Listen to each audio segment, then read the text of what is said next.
San Pedro Crisólogo, obispo y doctor de la Iglesia.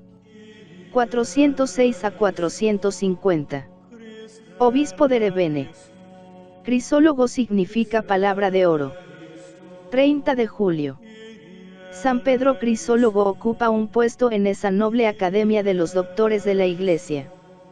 Es un doctor, y apenas le conocemos más que como doctor. Sabemos únicamente que nació en Imola, que murió en Imola, y que durante cerca de 20 años gobernó la iglesia de Erebine, capital entonces del ruinoso imperio de Occidente. Gobernó con celo de apóstol y con entrañas de padre. Predicando una vez en el aniversario de su consagración, trazaba hermosamente el retrato del verdadero obispo. Hoy, decía, le ha nacido un hijo a la iglesia, un hijo que no la abrume con su peso, ni la aterre con el temor, ni la conmueva con la intriga, ni con la esperanza la perturbe, sino que la sustente con el obsequio de su fidelidad, la persiga con la vigilancia amorosa de sus cuidados, le procure lo necesario con solicitud, ordene con blandura la familia de Dios, reciba a los peregrinos, sirva a los que obedecen, obedezca a los reyes, colabore con las potestades, dé el homenaje de la reverencia a los ancianos, el de la bondad a los jóvenes, a los hermanos el del amor, el del afecto a los pequeñuelos, y a todos el de una servidumbre libre por Cristo. Así entendía San Pedro Crisólogo el episcopado, y realizando su bello ideal, mereció que aún antes de su muerte se hiciese la apología de su vida. En otros, decía un admirador, el nombre de Pedro es puro apelativo, en este es una viva realidad. Mirad cómo se junta en él la santidad más amable con una austeridad monacal, rostro pálido por los ayunos, cuerpo enflaquecido por la penitencia, llanto que bautiza los pecados, limosnas que son una oración. Y no os extrañéis de esas lágrimas, sabiendo que si Pedro llora, es que le mira Cristo. Grato es el llanto con que se compra el gozo de la inmortalidad. Él es, pues, el custodio de la fe, la piedra de nuestra iglesia, el que nos abre las puertas del cielo, es el hábil pescador que con el anzuelo de su santidad atrae a las muchedumbres, sumergidas en las olas de los errores, y las recoge en la red de su doctrina, es el cazador apostólico que con la caña de la palabra divina alcanza las almas juveniles que atraviesan los aires. Siembra en los pueblos las leyes de la justicia, llena de luz las páginas oscuras de los sagrados libros, y las gentes llegan de regiones distantes para verle y oírle. Los mismos que se habían ocultado en la soledad, vuelven al siglo, no tanto por el siglo como por causa de este hombre admirable. Sermón 107. Algo de esa mágica influencia que ejercía el gran prelado sobre sus contemporáneos, podemos sentirla nosotros al leer los 180 sermones que de él nos quedan, y que con justicia le han dado el nombre de Crisólogo, el de la palabra de oro. Su voz se levanta solemne en medio de una civilización que se desmorona. Vive junto a una corte llena de intrigas y temores, en los últimos días de un imperio, en un siglo que él llama hinchado de pompa, sublimado en el abismo, borrascoso en sectas, fluctuante en la ignorancia, clamoroso en las discordias, furioso en la ira, pérfido en la venganza, náufrago en los pecados, hundido en la impiedad. Los bárbaros recorren el imperio incendiando y matando, los descendientes de Teodosio son simples muñecos en sus manos, las provincias se les escapan como jirones de un manto gastado. El obispo, sin embargo, habla con serenidad, como si no se diese cuenta del espectáculo que se desarrolla ante sus ojos.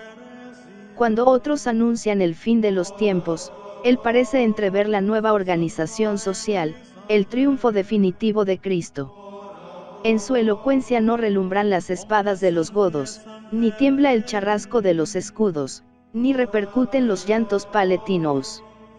Siembra seguro la cosecha, o acaso con la tranquilidad de quien sabe que cumple con su deber.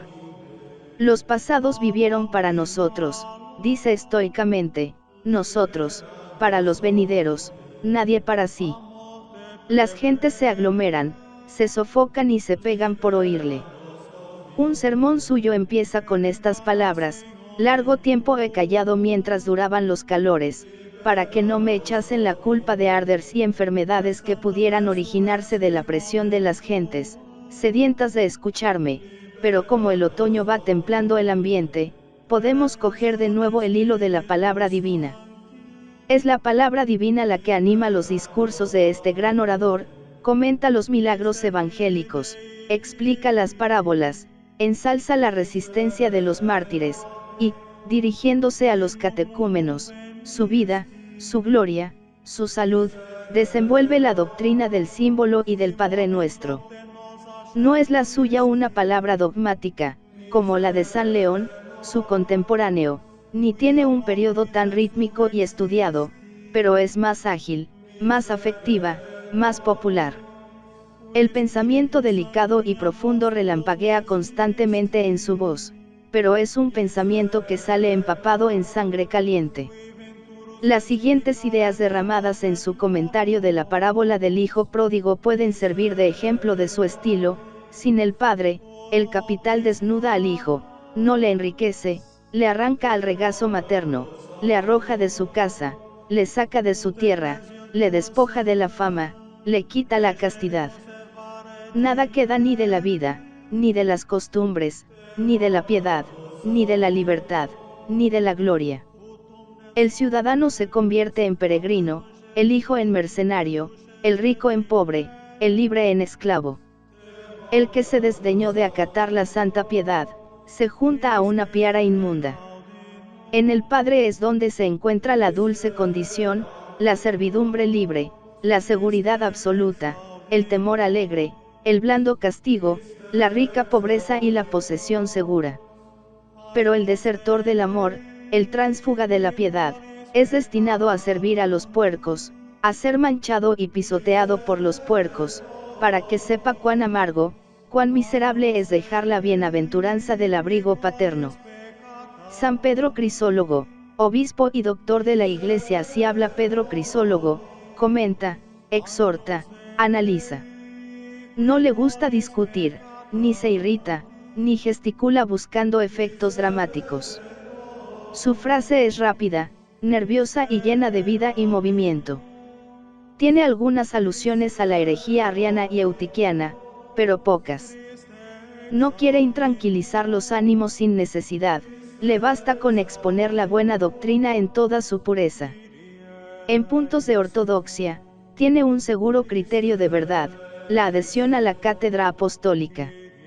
Eutiques le escribe con el fin de atraerle al monofisismo, y a esta solicitación salamera e hipócrita contesta Pedro con una carta famosa: triste he leído tus tristes letras, porque así como la par, de la Iglesia, la concordia de los sacerdotes y la armonía del pueblo me llenan de alegría, del mismo modo la disensión fraterna me aflige y abate. También aquí el orador es enemigo de discutir. No comprende esa lucha secular acerca de la generación de Cristo, cuando en 30 años dirime la ley humana todas las cuestiones. A Orígenes le pierde su afán de escrutar los principios, a Nestorio, sus vanas sutilezas. Hay que dejarse de curiosidades, para adorar con los magos y cantar con los ángeles al que yace en un pesebre, siguiendo dócilmente las instrucciones del pontífice de la ciudad de Roma, puesto que el bienaventurado Pedro, que vive aún y preside su cátedra, comunica la verdad a los que la buscan. En cuanto a mí, el amor de la paz y de la verdad no me permite intervenir en cuestiones de fe sin el consentimiento del obispo de Roma. Aquel acento áureo vibra con una viveza especial cuando se levanta para condenar las últimas audacias del paganismo. ¡Qué vanidad, qué demencia, qué ceguera!, clamaba el crisólogo, indignado por las bacanales del 1 de enero. Confiesan como dioses a quienes infaman con burlas exquisitas. Si no deseasen tener dioses criminales, ¿cómo habían de llamar dioses a aquellos cuyos adulterios figuran en los juegos, cuyas fornicaciones representan en las imágenes, cuyos incestos reproducen en las pinturas, cuyas crueldades recuerdan en los libros, cuyos parricidios transmiten a los siglos, cuyas impiedades celebran en las tragedias, cuyas obscenidades conmemoran en sus fiestas? El que desea pecar, Da culto al pecador, a Venus adúltera, a Marte sangriento. Y estáis engañados si creéis que en estas cosas no hay más que un legítimo regocijo por el principio del año. No son juegos, sino crímenes. Quien juega con la impiedad, quien se divierte con el sacrilegio, quien llama a reír al pecado. Es un tirano el que se viste de tirano. El que se hace Dios, contradice al Dios verdadero. No podrá llevar la imagen de Dios el que toma la persona de un ídolo, el que quisiere divertirse con el diablo, no podrá gozar con Cristo. Nadie juega seguro con la serpiente, nadie se divierte impunemente con el demonio.